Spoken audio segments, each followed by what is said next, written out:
One motive that's extremely complex is that motive of hunger. Why do we eat, and what determines how much we eat, and so forth? And the reason this is interesting is because some motives tend to be very biological in nature, others tend to be psychological or social. This is one that has a mixture. Okay, hunger is one that involves biological, genetic, and psychosocial motives. So that's why we, kind of like to take a look at it as an example. Now, from a biological standpoint, we tend to think that hunger originates in our stomach. We tend to get those messages from our stomach that says, "Hey, feed me." But in reality, hunger is being signaled by the hypothalamus in our brain. So the hypothalamus is a key ingredient for hunger. It's one of the big players. And there's two parts to the hypothalamus. There's the lateral and the ventromedial hypothalamus. You can see in this diagram here, the ventromedial is kind of these, I guess I'd say, light blue colored areas of the hypothalamus. The red colored are the lateral hypothalamus. So let's take a look at for the lateral hypothalamus. They've done a lot of research and found that these two parts of the hypothalamus actually do opposite things. With the lateral hypothalamus, when it is stimulated, it causes you to be hungry. When it's lesioned or destroyed, you basically feel totally full and you aren't going to be hungry. So, years ago, you see the picture up here of the fat rat. Years ago, they actually did research with rats, and they took an electrode and went down into the brain of the rat, and they located the lateral hypothalamus.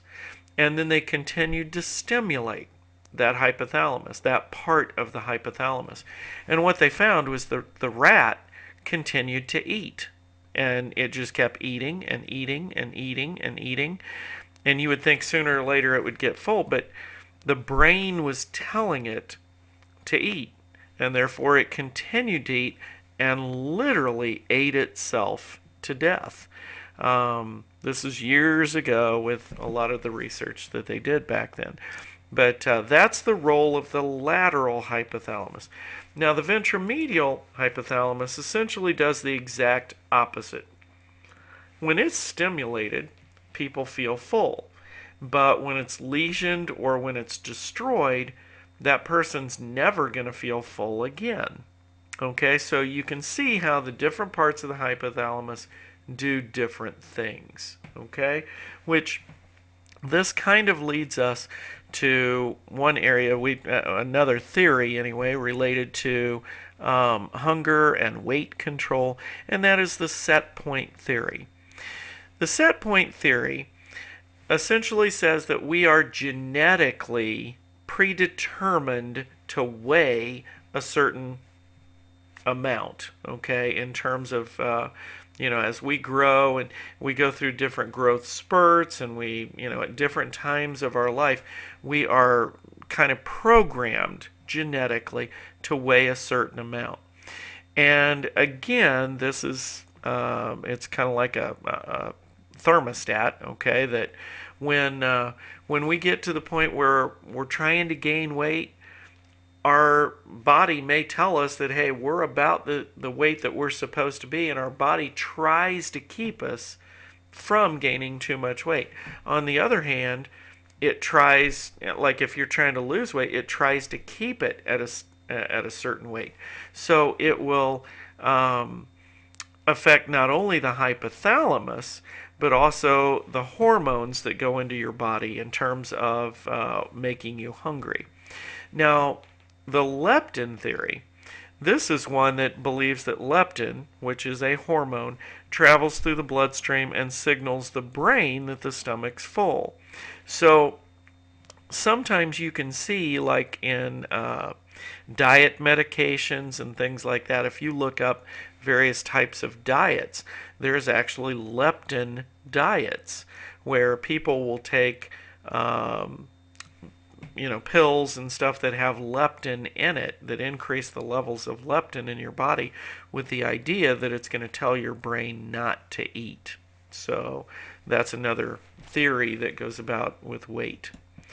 Now, let's talk about some of the psychological aspects of hunger because there's quite a few. And I'm sure when you see these, you're going to recognize them instantly, but these are things that a lot of people are maybe not aware of. The old idea that, when we're little, our parents tell us, you got to clean your plate. There's starving people around the world. You have to eat everything that's on your plate. But then we get to the point where maybe that's not good for us. Okay, maybe we don't need as big of portions and things that we get. For example, nowadays you go into the fast food places and they have the value meals. Well, we've always been taught that we need to get the most for our money. So part of that is getting a value. Okay, we see that, oh, it's cheaper to get an entire meal with, maybe more fries and more of a Coke and all this than we really need, but it's cheaper. So we buy it because we're getting a bargain, but then we eat it because we've always been taught that we're supposed to clean our plate and we don't want to waste food. So those things kind of go against us. Then you go to a buffet and it's an all you can eat. And so again, you overstuff yourself because, in the back of our mind, we think, okay, we definitely want to get our money's worth. All of those are psychological factors that affect, our hunger and obviously then our weight. Party time. When you go to a party, I mean, can you imagine going to a party without having some kind of food or something to snack on there? Everybody has food at parties, so it's almost like you feel obligated to eat. And then again, you see other people eating, and when other people are eating, you tend to, have to eat as well. There's another thing that kind of gets us sometimes, and that's just simply the time of day. We may go through the entire, morning and early afternoon and never really eat, and yet we're not hungry until we see what time it is. And all of a sudden we notice that it's 1:30 or 2 o'clock in the afternoon, and the first thing that goes through our mind is, oh my gosh, I missed lunch. I wasn't even aware of it. And as soon as you think about it, it's kind of like with pain. As soon as you think about the pain, it gets worse. Well, as soon as you think about hunger, it gets worse. So those are various psychological aspects of hunger. Culture also plays a big role in terms of what types of food we eat. And for some of you, you may want to take a look away from the screen on this, but I'm just going to show you a few different things that different cultures eat that maybe we're not used to. Now, this is actually in America and other parts of the world, but frog legs. And so some of you have probably had frog legs. Bull testicles? I don't know. To me, those do not look appetizing, but you may have a different opinion. Mice wine or even dog. Different people around the world drink and eat various things that are not necessarily the things that we would want to eat. Now, this also leads us to talk about a variety of eating disorders, okay, that can affect our hunger and, again, obviously the weight. Bulimia, that's a unfortunately, relatively common disorder that's characterized by binging and purging. Someone will be obsessed with food and with eating food, and they think about food a lot. But then once they eat a lot of calories. Then they get all kinds of feelings of guilt and remorse for for overeating, and they don't want to get fat, and they don't want to look too big.